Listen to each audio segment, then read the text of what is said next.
Hello, everyone. Welcome back again to Study English with Stories. I am your host, Amy. And I'm your co-host, Sam. We are so happy you are listening today. Hmm. Whether you are driving to work, folding your laundry, or walking your dog, we are here to help you practice your English. Today, we're going to talk about one of our favorite weekend activities, going out for coffee. But before we get to the cafe, we have to talk about last weekend. Right. If you listened to our last episode, you know Sam was considering moving and decided he was going to get the new apartment. This will be the first part of our podcast, and in part 2, we will see Sam moved in. I did. And honestly, I am still recovering. There was a lot of packing to do. We were scheduled to move in over the last few days as the apartment is vacant. My landlord was okay with this as he already has someone that needs to move to the area quickly. Exciting that it happened so fast. It was a lot of work, but having friends help is making it easier. And true to your word, you helped me start packing and clean everything. You know, I cannot relax until the apartment is spotless. There were so many boxes already in the way, but we were able to work around them. Exactly. Since everything was clean, it was much easier to start the sorting process. I didn't know I had collected that much stuff. Yeah. I was also glad we could get out and take my dog, Buster, for a walk and go to a local cafe. He really needed to get away from the clutter. A cafe is a small restaurant where you can buy non-alcoholic drinks like coffee and tea, and light food like sandwiches or pastries. Clutter is items that are usually in the way or not put away. I love the atmosphere of a good coffee shop. Atmosphere is a great vocabulary word. It refers to the feeling or mood of a place. The cafe we went to had a very cozy, warm atmosphere. They were playing soft acoustic music, and it smelled like roasted coffee beans. Buster settled in right away and fell asleep at our feet. It was exactly what we needed to unwind after a busy day. To unwind means to relax after a period of work or tension. So, what is your go-to coffee order, Sam? When it is your turn to speak to the barista, what do you say? Let's define barista first. A barista is a person whose job is to prepare and serve espresso-based coffee drinks. When I step up to the counter, I keep it simple. I just ask for a large black iced coffee. No sugar, no milk. What about you, Amy? Your order is a little more complicated. It is. I like to treat myself when we go out. I usually order a vanilla latte with oat milk, and I always ask for a pastry. It is hard to turn those down. A pastry is a sweet baked good, like a croissant, a muffin, or a fruit tart. To turn those down means to not accept or refuse if offered. You got a chocolate croissant this time, right? I did, and it was delicious. But honestly, the best part of going to the cafe wasn't the food or the coffee. It was just having the chance to catch up. To catch up is a phrasal verb that means to talk to someone you haven't seen in a while, or in our case, haven't had a quiet moment with, and find out what has been happening in their life. Even though we record this podcast together, we are usually so focused on the script and the microphones. It was really nice to just sit across from each other at a small table and have a meaningful conversation. Exactly. One where no one is listening in and we can be ourselves.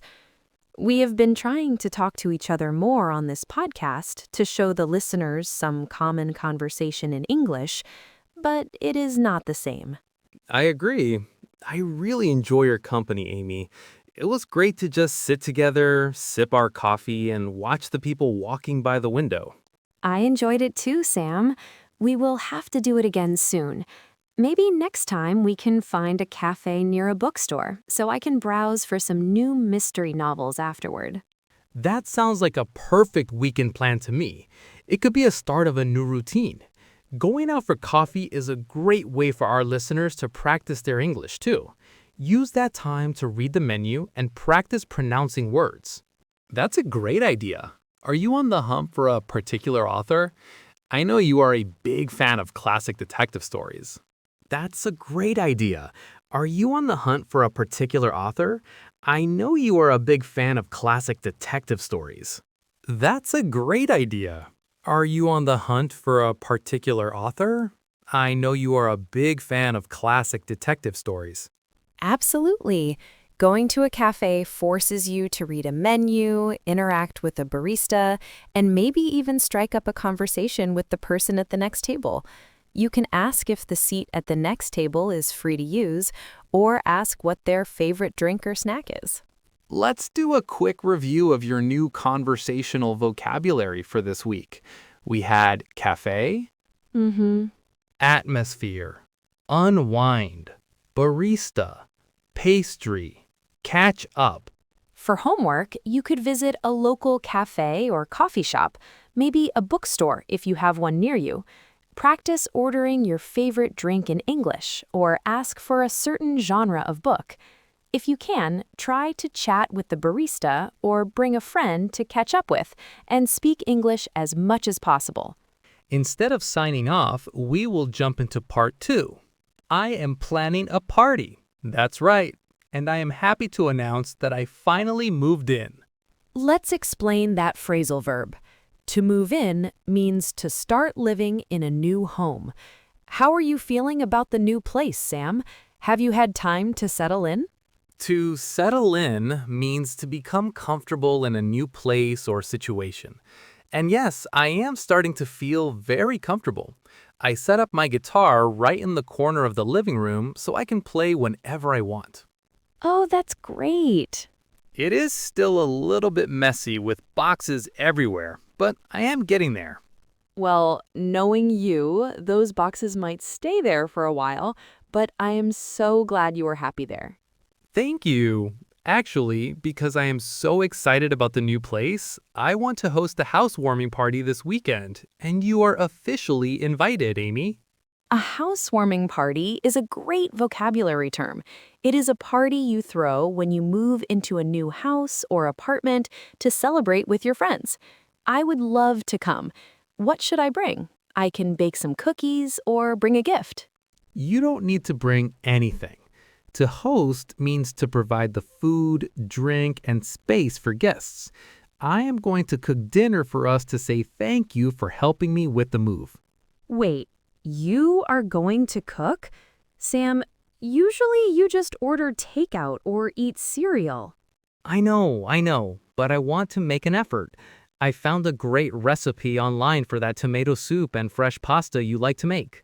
A recipe is a set of instructions that tells you how to prepare and cook a particular dish.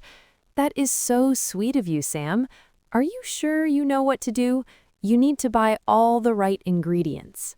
Ingredients are the foods or liquids you use to make a particular dish. I have a list. I need tomatoes, garlic, olive oil, and fresh basil. I even bought some cheese and crackers for an appetizer. An appetizer is a small dish of food served before the main meal. I am honestly very impressed. It sounds like a perfect evening. I really hope so. I've even been practicing a new song on my guitar to play for everyone after we eat. I just want it to be a special night, especially since you'll be there. Oh, well, I am really looking forward to it, Sam. It sounds wonderful. And don't worry, even though you are the host, I promise I will help you wash the dishes afterward. I knew you were going to say that. You can never relax until the kitchen is spotless. It is true, I cannot sit and listen to your guitar playing if there are dirty pots and pans in the sink. We make a good team. You cook, and I will clean. Deal. I think hosting friends is one of the best ways to practice English, too.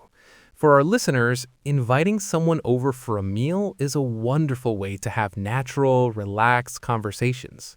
Absolutely. Food brings people together. Let's do a quick review of our new conversational vocabulary for this week. Okay, first was move in, And settle in. housewarming party, host, recipe, ingredients, appetizer. That's right. Your homework this week is to think about your favorite meal. Do you know the recipe? Try to write down all the ingredients in English. Or better yet, invite a friend over and try to host a small dinner party yourself. Keep practicing, keep talking. That is the best way to learn. Subscribing helps us keep the channel going, and we look forward to seeing you next time. Bye everyone, we will be back soon.